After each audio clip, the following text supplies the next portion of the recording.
All right, and we're live. Welcome, Highfalutin Ski Bum Podcast, episode number 115. It is your pals Mario and Brian. Mario, what is up? Not much. Getting ready for a nice, fun ski week coming up, and you've been enjoying some snow, I hear. Yeah, man. I was just up at Killington this weekend. They got two-ish feet of snow. Damn. And it was a really fun couple days. A lot of the tree runs that rarely are open or are super sketchy with rocks and ruts and logs hanging around were in beautiful shape. So wow. Fresh had a real good time. It was pretty crowded up there. I mean, obviously when there's a big dump, it brings a lot of people out, but I think a lot of colleges were off too. So a lot of colleges and high schools. So a lot of people were up there, but it was a beautiful time. Yeah, it's getting for spring break time, so I'm sure it was the early breakers going out. Yeah, and plus, when you get a dump like that, people tend to make special plans to get up there. People quit their jobs for that. I cannot say I blame them. It's a beautiful thing. It's great. Yeah, so thank you all so much for listening. We really do appreciate it. If you could, please go to your favorite podcasting apps and subscribe and rate us. 5 stars would be best, of course. If you could. Also, more information, check us out, skibumpodcast.com. You can email us, skibumpodcast@gmail.com. Socials, twitter.com/skibumpodcast, facebook.com/skibumpodcast, instagram.com/skibumpodcast, soundcloud.com/highfalutin-skibum, and Pinterest. We are the Highfalutins. I need a drink after that. Lots to say. Well, speaking of drinks, it's time for our operate today. Yes. So I guess I'll start off while you're drinking. I am drinking something that is going to be, we'll talk about it later, but it's kind of germane to our podcast today. I'm drinking a little bit of Lord Hobo Boom Sauce, which is their IPA, 7.8 ABV. Is it a double or a single IPA? They're just saying IPA. They don't say double. Oh, okay. So they're saying it's one of their New England style IPAs, complex unfiltered beer with great drinkability. So it has a little, they do the mosaic hops. If anybody doesn't know what that tastes like, it's a little bit not necessarily citrusy, but kind of like on that little side of flavor. They're saying they use 6 hop varietals, blend of spelt oat and wheat. And then they put the mosaic hops in there. They're saying a little bit of citrus flavor and tropical fruit finish, which I concur with. And what I like about them is they come in big boys. So 7.8%, and it's an actual pint can. So it's very nice. Yeah, I'm taking it. I'm gonna be a little bit of a teetotaler. Toddler? Is it toddler or toddler? I guess toddler, because a toddler would be someone who's like a little person. That's right. So teetotaler today. This goddamn daylight savings time is the stupidest thing that we still do. We're just so momentum based, where we do something and we just keep doing it because we've done it for as long as we've known. And this nonsense has to stop. I don't know who the hell thinks it's still a good idea. It's not. In modern day age, it doesn't make sense. No, it's foolish. It's unnecessary. I'm getting sick and I'm annoyed, and I don't want to do either of those things because I'm getting ready to go skiing as well in the next week. So I am trying to be a little proactive, and I am having a traditional medicinals organic Echinacea Plus. Nice. Make sure you don't get sick. Yeah. But I am drinking it out of a Whistler coffee cup. Very nice. Because that's where we're heading in just a few short days. Few short days. Whistler bound. Buck. Cannot wait. Yeah, it's going to be nice. Yeah. So now it's funny, like, they used to change the clocks back and forward, I guess, for farmers, right? Yep. Why did they have to change the clock? Couldn't the farmers just wake up an hour early on a certain day? Just say, look, on this day, we're going to wake up at 5, and that day we're going to wake up at 6. What's up with that? That could have worked. Just saying. Just saying, we don't have to change the world to accommodate some people. People could have changed to accommodate time. How about that? Yeah, we change for the minority, unfortunately, these days. So It's pisses me yeah, off. it's outdated, it's silly, and it needs to end. So They don't change the today's clocks in Whistler, do they? what's that? They don't change the clocks in Whistler, do they? I have no idea what they do in Canada. It's a whole It's different Canada. planet up there. It is like they do different. Everything's different. Yeah, They're on metric, right? They have metric time up there. metric time. It's yep, 100 past 10, 99 past 10. That's right. All right. So while we're talking about Opry, let's talk about something new that's hitting the scene. They're saying since 2016, there's a rise in the appearance of what's called glitter beer. They're saying glitter beer brings a sparkly new look to your favorite brew. So after reading through this, it really appears that it's just edible glitter that they put into the beer. And when it swirls around, it looks really cool. I mean, it looks badass. But I don't know. It's a gimmick. I guess my question is, does it come out in your poops where it's like glittery poop then? Well, I don't know how you were able to put glitter and badass in the same sentence, but somehow you did. I mean, look at it. It looks like you're drinking something out of like the future. Like if you were in a foil suit, like you would definitely be from a movie in the future drinking this. Be like, that's great. It looks almost like some sort of like VR or like AR lava lamp beer. Yeah. And they have that picture on the bottom. It's actually a video. Two Birds Brewing is launching a Stardust IPA, which is a tribute beer to the late David Bowie, which looks pretty cool. That is pretty cool. I can get behind that. You're behind that, right? Yeah, that I can get behind. So it makes it look funky. I know it's a gimmick, but I guess if they brew with it, then it's technically in the brew. So why not? People put all sorts of crazy stuff into beer. It looks So almost like soda, like effervescent. You know, the way right. it moves and spirals. That's interesting. See, badass. I don't think I go quite as far as say badass. I'd say intriguing. I'm from the future. Yeah. How come Yes. this beer's not moving around? Mine move. So they're saying it started. Huffington Post detailed it, and they're saying it was one of the first out there to say it was, one of the wild things that came out.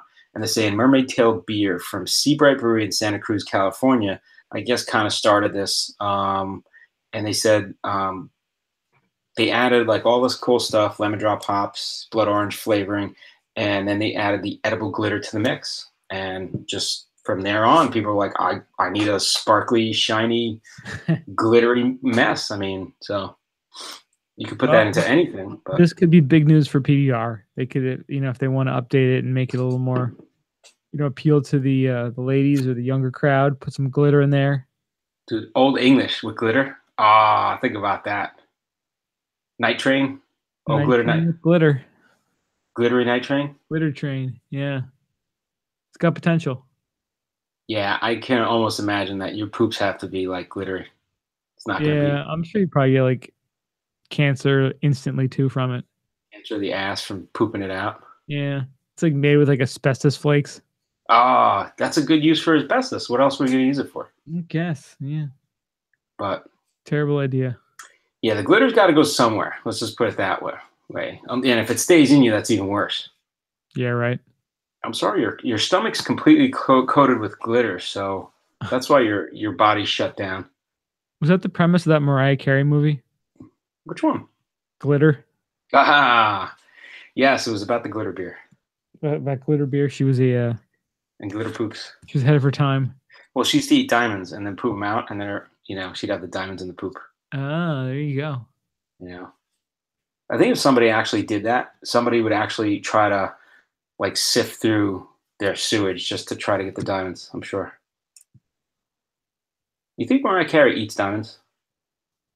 I doubt it's an everyday thing, but I'm sure she has on a few occasions. There was something I was reading on the Oscars where they were saying how, I think it was it Wolfgang Puck? One of the famous chefs, I guess classically does, I think he's done it every year for a number of years, but they always have this big famous dinner after the Oscars. It's all gold themed. So they were saying like all this stuff had like real gold in it. So I'm like, all these people are just eating real gold, and I'm like, yeah, that's great, but it's not great for your body. Put it that way. No, didn't like everyone who played like from the GoldenEye movie or whatever, what was the James Bond movie where everyone was in gold? Man with the golden gun, golden gun. Was that what it was? Like everyone who got the gold paint on them, like got really, really sick. Did they? That's awesome. Yeah.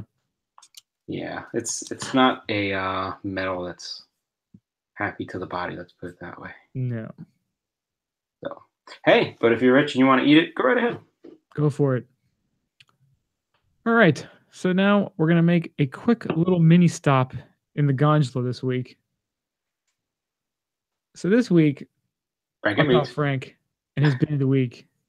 He was, as we mentioned last week, the strain that was chosen would pertain to his trip to Jackson Hole, and this time is a similar choice based on his destination, and it's called Time Wreck because it's perfect for Jackson, where you have deep snow and good times with friends, and you make time stand still.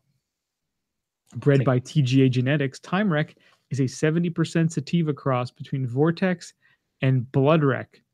The sour, fruity flavors of Vortex enliven Trainwreck's subtle, earthy aromas with pungent notes of lemon, lime, sandalwood, and pear.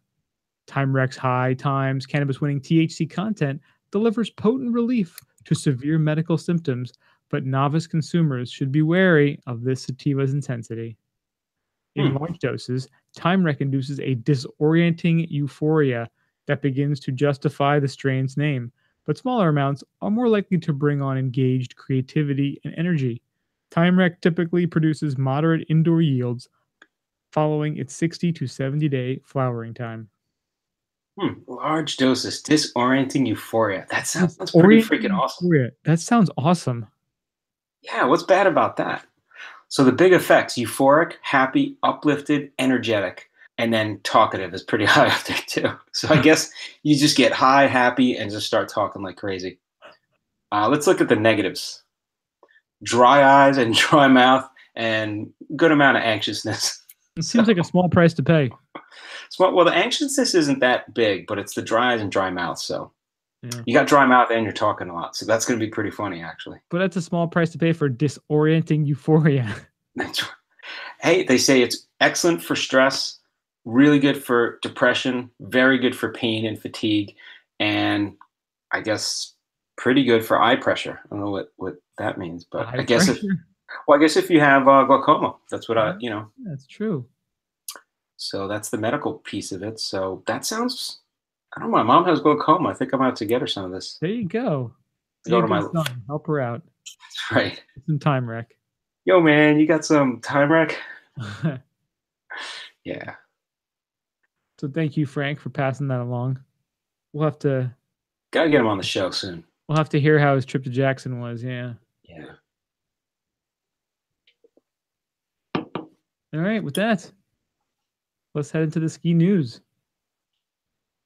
So, big story this weekend. Michaela Schifrin wins her 5th slalom championship in 6 seasons. Michaela Schifrin added a second Crystal Globe in as many days to her ever-growing collection on Saturday. A day after locking up her second straight World Cup overall championship, the American secured her 5th season title in the slalom. Schifrin formally won the discipline title as soon as the only remaining challenger, Petra Vlhova, failed to get into the top 2 result, which the Slovakian skier needed in the second to last event of the season. So yeah, Michaela has done it again. 5th slalom and 2nd World Cup overall. That's wow. It's amazing. She's turning 23 tomorrow. So incredible. It's unbelievable how young she is and how amazing she has done so far. So 23, if she stays healthy, she could see another, 3 Olympics? Right? Yeah. 2, at least 2. That's probably pushing it. Well, how old's Lindsey Vonn? Because she's retiring right 34. Now. So yeah, that would put her at her. If Michaela did 3 more, she'd be 34. 30. in that last one. 3 more, yeah. So that's possible. It's possible, yeah. With skiers, it all depends on the health, how well you are and any injuries you get and how well you bounce back. Yeah. Tough one. So congratulations, Michaela. That is an unbelievable, fantastic achievement. Incredible. Incredible. Stay healthy and keep having fun. That's the key. That's right.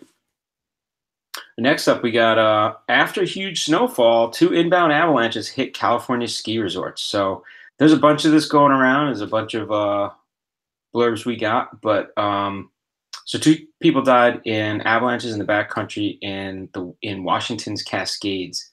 And then 3 more died by falling in tree wells at Mount Bachelor and California's China Peak. So missing snowboarder was found in the trees near Squaw Valley.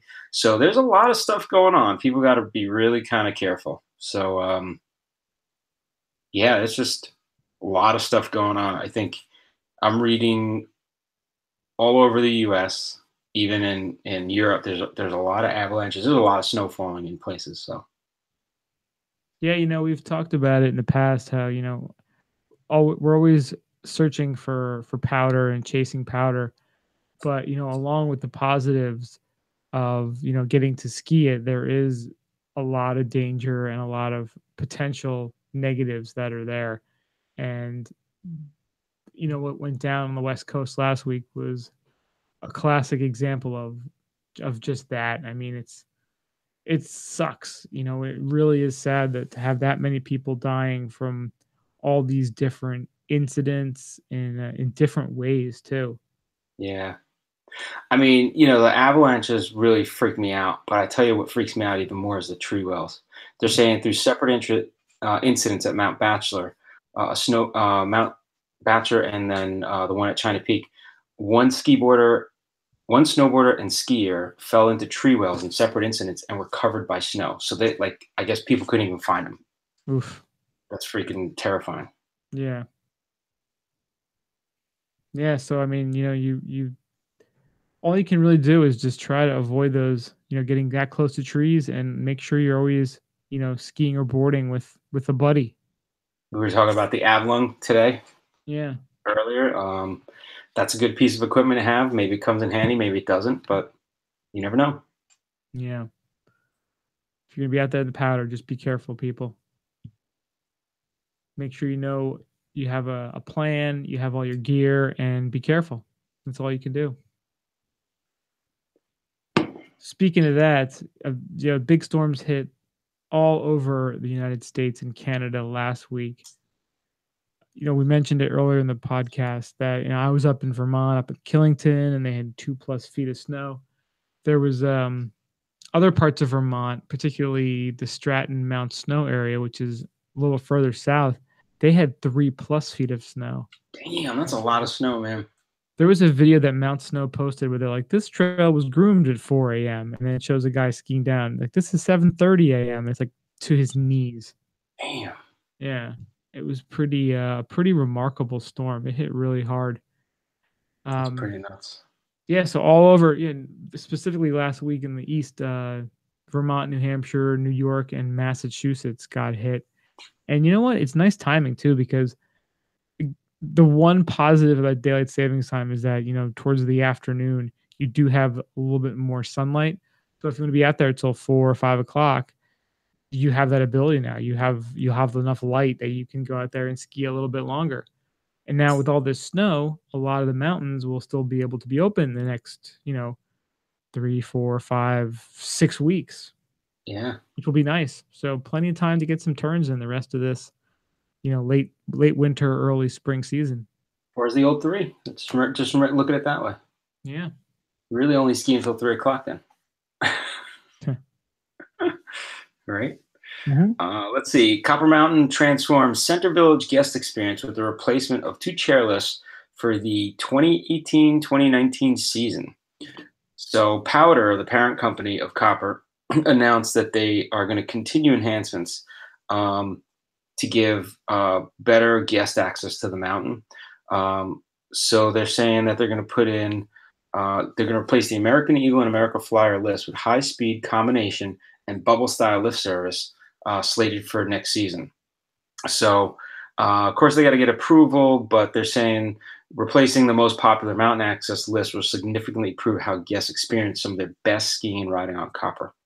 So it's good to see a lot of resorts are announcing, and it's funny. It's almost funny because it's like a press thing right now. Like they want to get into the press and get the best bang for their buck, for all the money that they're spending. But when it comes down to it, a lot of resorts are spending a ton of money on improvements, which is just good for everybody skiing. Oh yeah, definitely. Yeah, and it's one thing that's interesting too, since this is a powder resort, Copper Mountain. They've announced all these upgrades, and then last week, Killington, another powder resort, announced a whole bunch of upgrades. And both of these announcements were right, but just around the time where the new Icon Pass, which both of these resorts are part of, went on sale. Nice. So very convenient timing, very strategic on their ends, because they, with this new pass coming out, they want to make sure people are interested and they're buying it. So put as Look, much good news out as you can around the time of the first sale. look at the value you're going to get out of the pass. That's what they're trying to promote, right? Yeah, I think we're gonna have to do an episode right before the first. Like they usually do it in like chunks of time where you get it at a certain price if you buy it early enough, and then it goes up a little bit. Yeah. Right before that first uptick in price, we should do a review of all the different passes to kind of let people know what options they have, and what, based on where they live and where they're looking to ski, what pass is the best for them.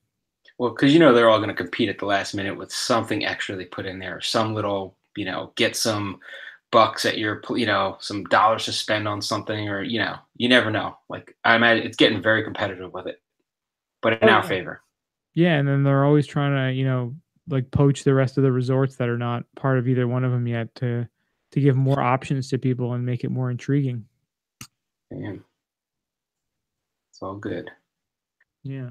All right, next is kind of scary. There's a video out there that shows a girl that's rescued after she slips and is dangling from the Bear Mountain ski lift. This video is showing the rescue of a small girl. She slipped from the ski lift over the weekend. Tito Garcia of Irwindale was in line for ski lifts at Big Bear Resort late Saturday morning when he heard the commotion and people were yelling, "Stop the lift!" So he noticed the girl was hanging, um, and yeah, they went out and they rescued her from that, and she wasn't seriously injured. So it's a crazy video, though. Yeah, I guess they got that mat out there that they have, got that out there quick enough, and the instructor, yeah, was able to hold her up. That's really scary, and you And they wonder. dropped her right on that thing. It's like a blanket, like it's like a blanket thing. They just kind of dropped her in there, like an old-fashioned jump from the window. Yeah. Yeah, I wonder what exactly happened there. If she Yeah. I guess I don't know if we'll ever know, but Well, a lot of the lifts, like for small children, especially out in Europe, I saw it everywhere. It's a little bit annoying for like a big guy like me. Um, you get into the lift and they actually have like a separate, like almost like a little bar. When the bar comes down, there's like another separate bar that kind of comes between your crotch, and it's designed for small kids so it holds them in. But for Mhm. an adult, it's kind of cutting things close if you're not paying attention. So you just have to watch. But I think that's why they started putting more of those now, because it is kind of, if there's nothing there, you could really slip right out. Yeah. Spe- Especially with the smooth, snow pants, slippery snow pants. Yeah, and so many weird little things can happen when you're on the lift. I actually had an incident this weekend, which was one of the dumbest things I've ever had happen on a ski lift. Uh-oh. I was in so we just skied a run and we went inside to take a little break, go to the bathroom. And it was one of those breaks where we, took your helmet off, took your gloves off, sat down for a bit. So we're done. And as I was getting ready to get back out, I put on my gear, threw my helmet on, didn't buckle my helmet, made note that I didn't buckle it and go, oh, I didn't buckle it. That's cool. Went outside, bumped into some people, chatted for a bit, got on the lift, and as I sat down, I looked up to reach for the bar, and my helmet and goggles actually fell off, like, behind me Whoa. because I didn't buckle it up. Wow. And But it was still on the so lift. what's that? It was still on the lift with you though, like squished No, it between. felt like went, like, off my head and, like, dropped below. And the Wow. first people behind me tried to grab it, and they couldn't, and luckily, the second group of people were able to snag it up and bring it with them. They're like, cool, I got a pair of Oakleys and a new helmet, sucker. Seriously, and, it was funny because we were in the lift line just before, and there was this, it was all snow on the ground, and there was this little bit where there was blood, like, Oof.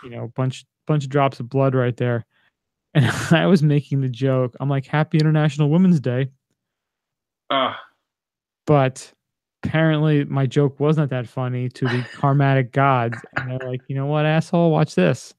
watch that, buddy boy. Grabbing the bar to pull it down, and boom, there goes your helmet and goggles.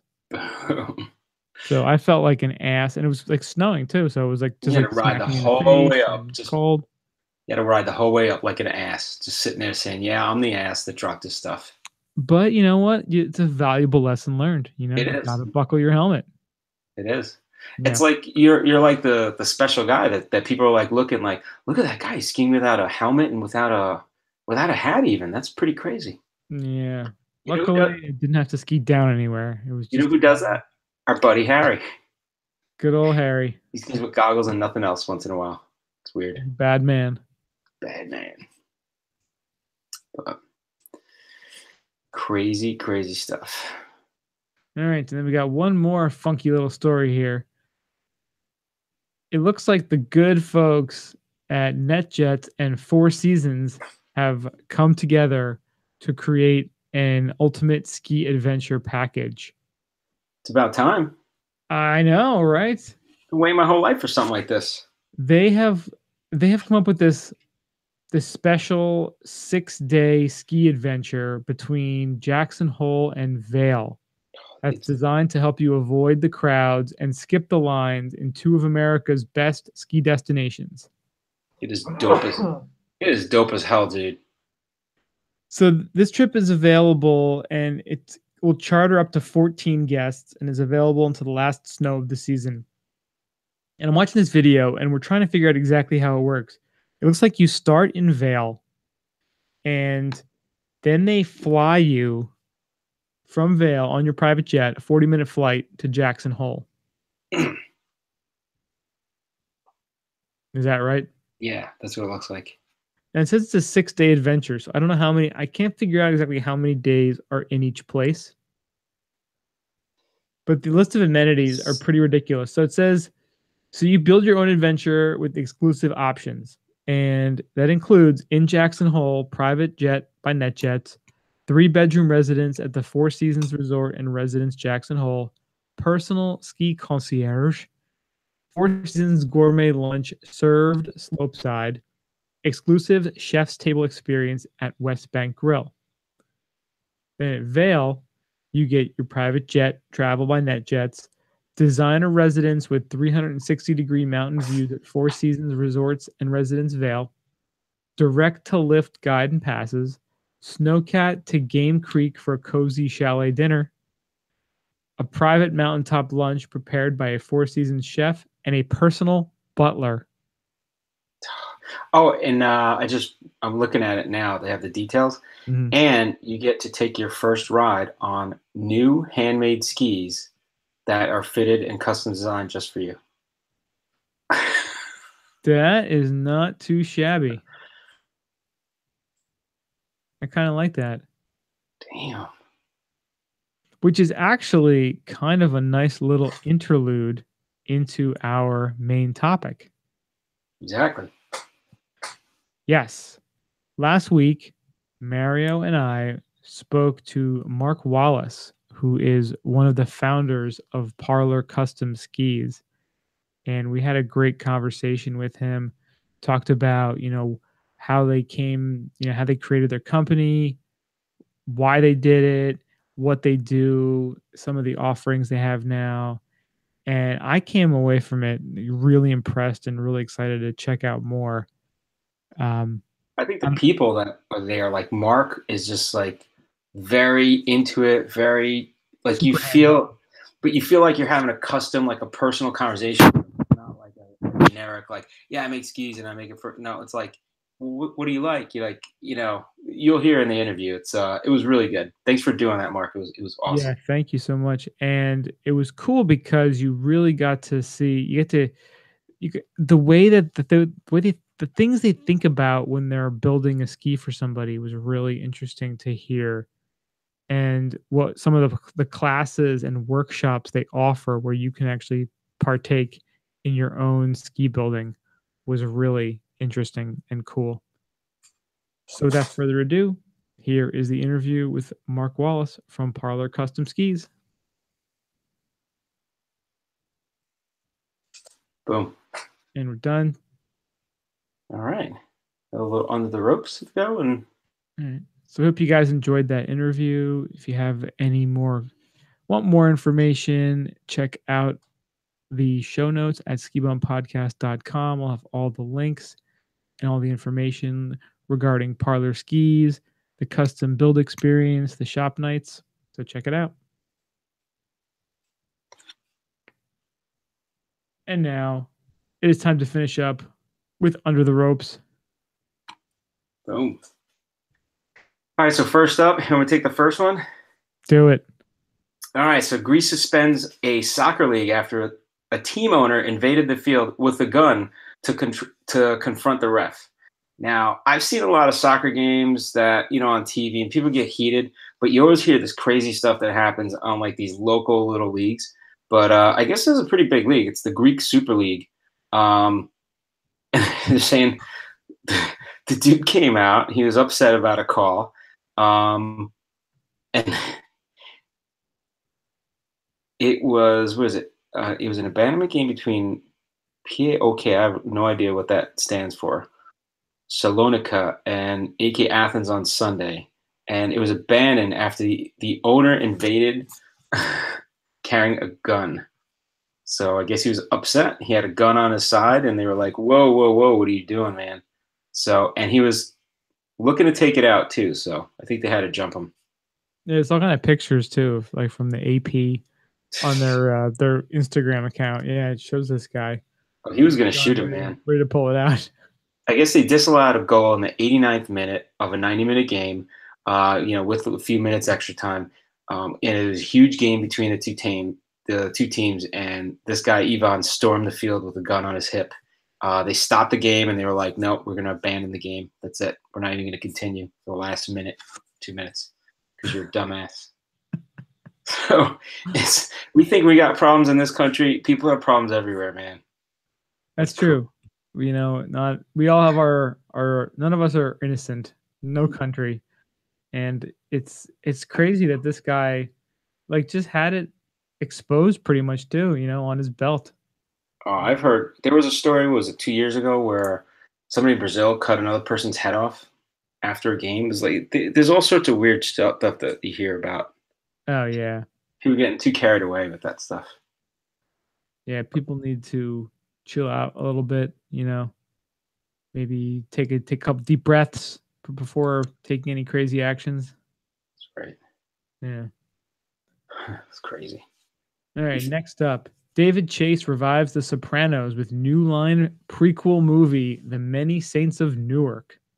Nice. Now, I figured this was going to be inevitable, right?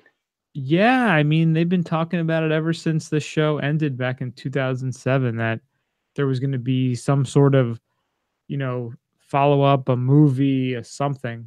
But unfortunately, with the death of James Gandolfini, it's unlikely to be any sort of follow up to what happened on The Sopranos, unless they jump ahead 5-10 years and Tony's gone and now the next generation is moved in. Yeah, they But could for do this, that. they decided to go the prequel route. And as a New Jersey resident, this is very near and dear to my heart. They've announced that David Chase, who wrote the original Sopranos, has sold his new screenplay, The Many Saints of Newark, which is the working title for the feature prequel of The Sopranos that is set in the era of the Newark riots in the 1960s. That was the time when the African Americans and the Italians of Newark were at each other's throats, and amongst the gangsters of each group, those conflicts became especially lethal. The script is written by Chase and Lawrence Connor, the prolific screen and television writer, whose credits include The Sopranos. Some of the beloved characters from the series will also appear in the film. They couldn't get any more information about the plot, but the time period indicates there will be room for Tony Soprano's father, Giovanni Johnny Boy, the former captain of the Soprano crew, played in flashbacks by Joseph Saravo, and a younger version of his wife Livia, played incredibly in the first season by Nancy Marchand, and Tony's Uncle Junior, played by Dominic Chinese. Uncle Junior. Uncle Junior. So yeah, it'll be interesting to see those guys, the young versions of them, and other characters that I'm sure will pop in that we've seen on the show. So you think they're going to kick it off with a movie and then push that into like a series? That's what I was wondering, because now, with Netflix, we're so used to these, at least 10 episode, 1 hour, series. Yeah. It seems like a 2 hour movie could barely even scratch the surface. Like, it's good to introduce it, but then you probably want, like, HBO had the series. I imagine they're trying to pitch like, hey, give it to us, you know what I mean? Yeah, you need almost like 2 hours just for setup of the characters and the Yeah. scene and the situation and the time period. Although you do get pissed off because there are some of the seasons and episodes of The Sopranos where you're like, nothing really happened. I saw a lot of setup stuff, but I was waiting for stuff to happen. There's not a lot of critical stuff sometimes when you do a series, Yeah, like there was that one where he was like a business traveler. I think it was the last season or the second to last. I was having the dream thing. He's at a bar and he has Yeah. like that weird vision. Yeah. Yeah. Those are strange. Like, you're like, okay, nothing really happened in this, but I don't know. It was interesting, but I could see that happening. For a 2 hour movie, they squish it in. It's got to be, So hopefully it becomes more than that, because that would be pretty cool. That's a pretty interesting, tumultuous time too in New Jersey and America's history. Yeah, people don't realize, like, I lived in New Jersey, just moved recently, but I lived in Jersey for a while, and Newark wasn't, they're trying to revive Newark for years and years and years, but at one time, way back, it was really a nice place. Yeah. The And whole, then, I think it was the 50s when the first riots broke out, and that's when things started going downhill. yeah. But they had a lot of, historical landmarks and places there, so it'd be interesting to see what they do with it. Maybe they'll use actual places in Newark to film, help out the economy there. Yeah. Yeah. Just you might want to stay away from Irvington. Just saying. I've driven recommend doing that. I've driven through there at 1 a.m. It's not a place to be. No, not a lot of positive things happening there. No. All right. So next up we have Tomatoes grows 5 acres of fruit from Bitcoin mining heat.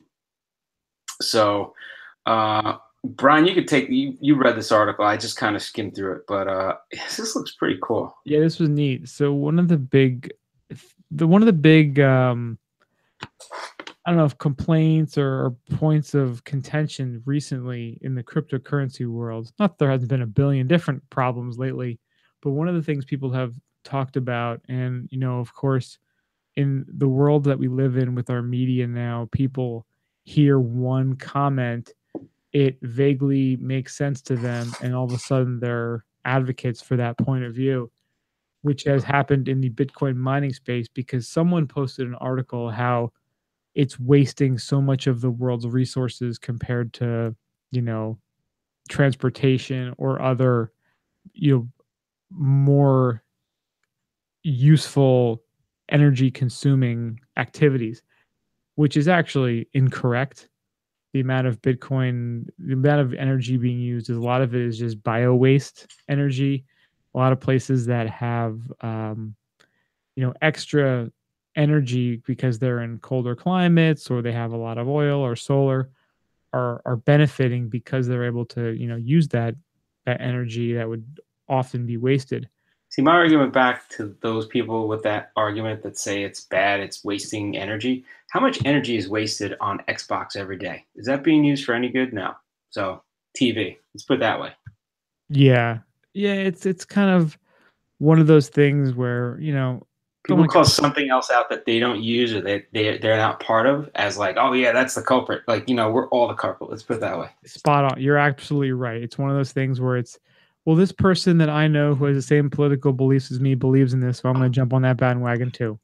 Yeah. One of those goofy kind of arguments. Because you're I drinking your essentially Starbucks out of a recycled paper cup doesn't mean you're still not destroying the environment. You're just doing it in a different way. Yeah, I purchased 5 cups of Starbucks today. I didn't use a reusable cup. I'm a good person, but these people are not. Yeah. You got styrofoam, oh, you're gonna go to hell. Yeah, it's cherry picking their causes. So anyway, the co-founder of a Czech cryptocurrency exchange, Nakamoto X, will launch a blockchain startup based on growing edible crops from excess mining heat. In a Twitter discussion March 10th, Camille Pacheca said staff had created bespoke housing for Bitcoin servers, which harnesses heat and sends it to the greenhouses currently growing tomatoes. The project, which will soon be accompanied by a new business called Agritecture, has been in stealth mode, but now has delivered its first crop, a 5-acre greenhouse full of tomatoes dubbed Cryptomatoes. That's pretty cool. It's really cool. In growing the crops, Brescia says the energy cycle loop for the project is closed as mining activities use energy from biowaste. While neither the first agricultural or even tomato based crypto technology implementation, agritecture would appear to demonstrate the scale on which mining energy can be recycled. And then here's the line that, of course, when I first read this article, I thought about as well. Bresh just said there had initially been plans to grow medical marijuana, but legislative hurdles forced him to focus on more orthodox crops. But they probably know how fast they can convert it over if they do get the go ahead. Yeah. Well, the one of the big things that's happening in the crypto world is that, areas that do have a lot of energy and whose governments are woke enough to be on board and starting to look into this technology, specifically places like Quebec in Canada, they're looking to subsidize mining in the province. And also Canada is legalizing marijuana on July 1st of this year. So there is definitely a possibility for big mining operations to be set up, and then also using that extra heat to grow greenhouses full of cannabis. Dude, So, a server farm and a weed farm go hand in hand together. and a lot of the belief systems of the cryptocurrency, people who are pro cryptocurrency and those who are pro cannabis kind of go hand in hand. So I could see it being a very happy, synergistic relationship. Yeah. I mean, I worked for a company, giant company, and they built a new data center and new offices. And what they did is they built this way back in probably like 20, 25 years ago. But at the time, it's in New Jersey and it's cold as hell. So they figured in the winter, oh, you're going to have heat. They're like, no, we have a data center. We're going to pump the heat from the servers because it gives off so much heat into the building. And that's going to heat the building. And that's how they have it. It's pretty There crazy. you go. That works. Wow. I mean, it puts off that much heat. So if you can repurpose that heat, number one, it's being green, but number two, the company saves a ton of money. So of course they're going to be green. It's really smart to do it that way. Yeah. And then this makes sense for, especially if you're in a cold climate, to pump that, that heat in. It's great. Yeah. Summer, you got a problem, but the winter, it takes care of it.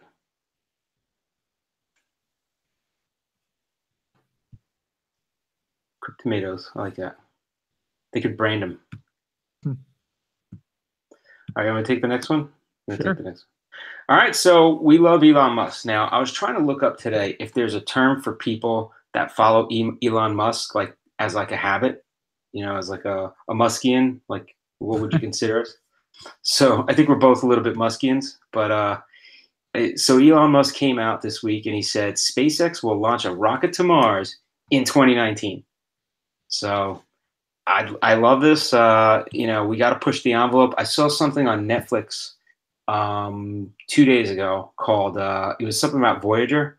I don't know if you've seen it, but I'll send it to you. It's pretty awesome, like all the stuff that went into it, and then like the fact that it went out there and took pictures of all these other planets, like 10, 20 years later, it's incredible. Well, very well done thing. But this is the kind of stuff that he's talking about. Like why wait for?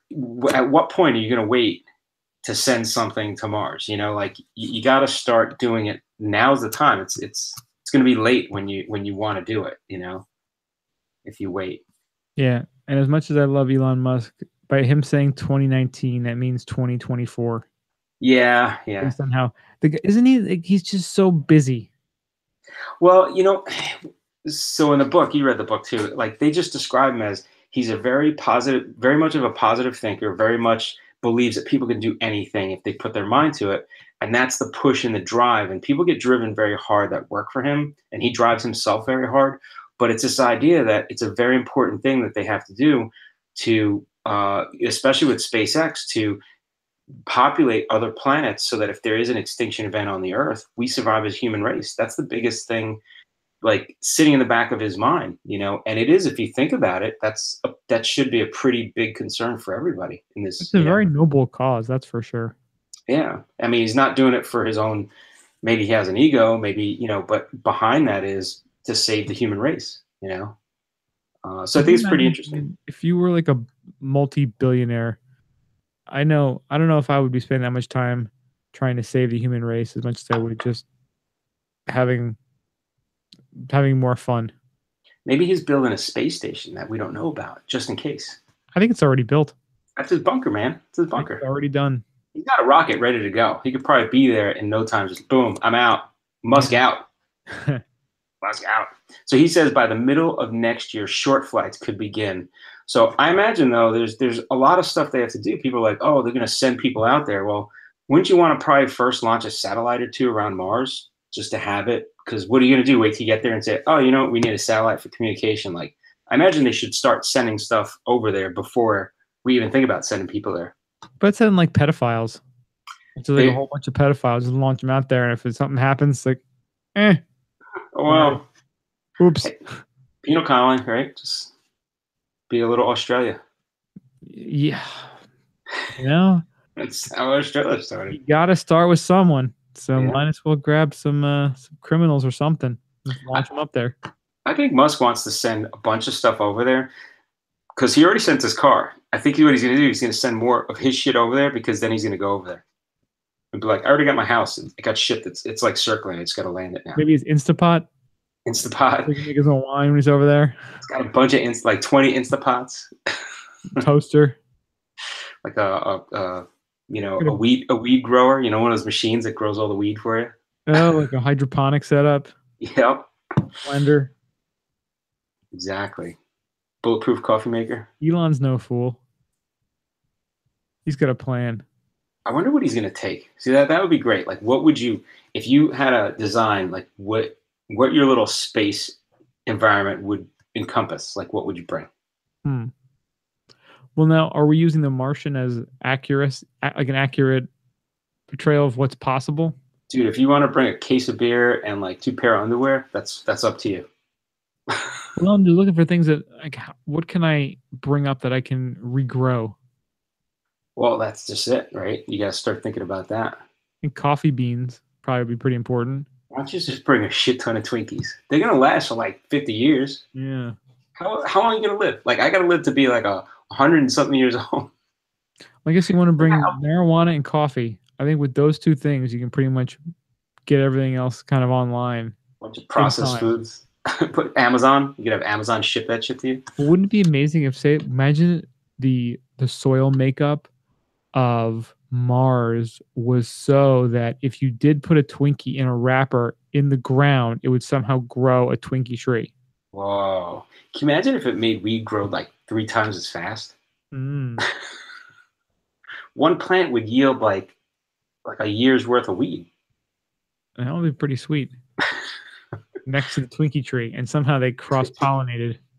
And coffee beans and Twinkies. Coffee Twinkies. Twinkie coffee. So yeah, the outside, the cake part would be caffeinated. But then the center, the creamy center, would actually be like weed infused. Oof. You could do that with kombucha too. Do like a kombucha Twinkie. Oof. How about kombucha and cabbage? Kombucha cabbage?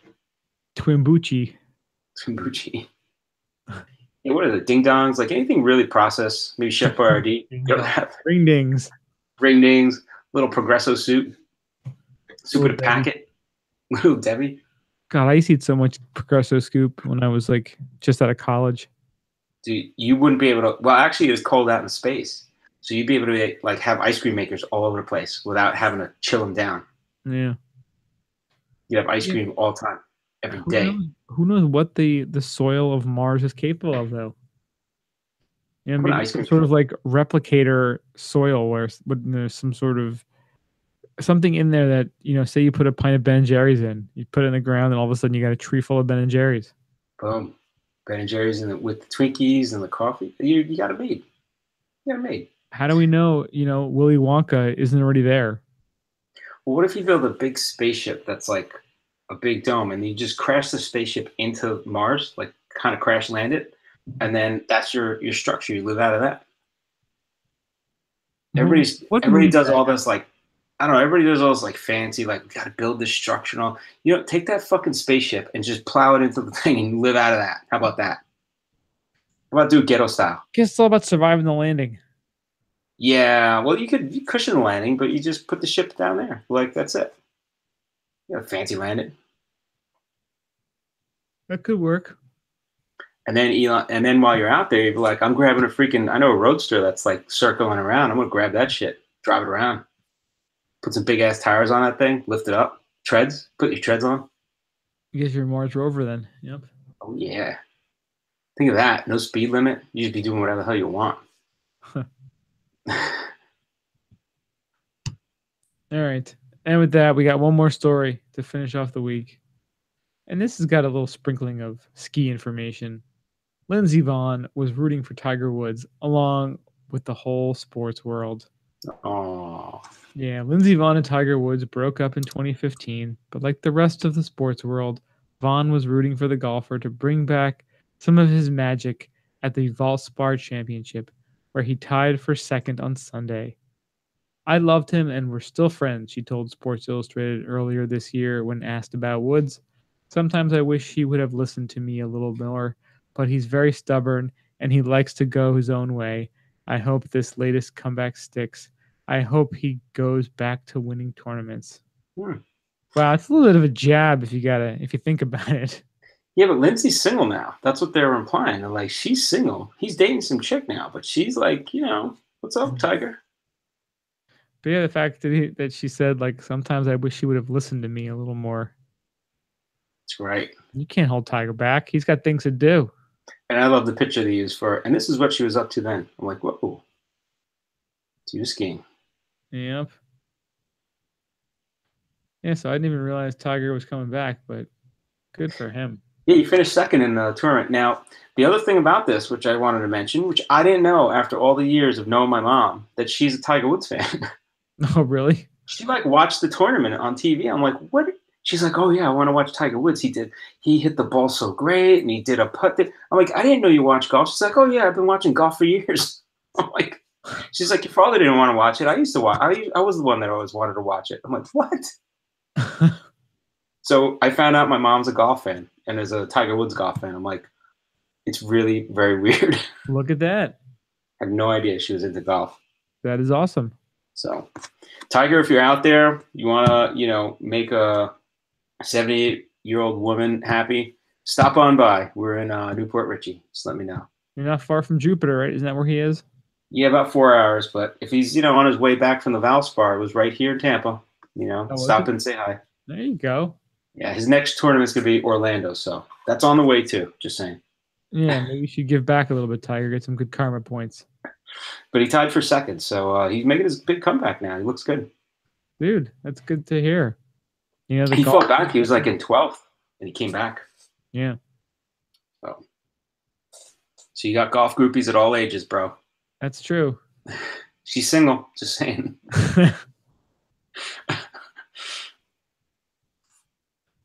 All right. So I guess that wraps up the old podcast for the week, eh? Yeah. Yes. And speaking of A, we are going to be heading out to Whistler next week. So I don't know what exactly we're going to be doing for the podcast. What's that from? What's that? Strange Brew. Strange Brew. There you go. I'm gonna get some beers, so we have them, man. I found a mouse in a beer. I got to rewatch that movie. I need a new beer. I need new beers because I found a mouse in my beers. They got jobs, honey. I love that movie.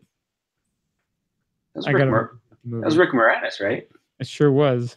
That was the first time he appeared out in anything, right? Was it? Or SCTV or something before. Yeah. So yes, we are going to be in the Great White North next week. So we're not sure what we're going to do. I don't know. We have intentions of trying to put together a podcast while we're out there, but we'll see.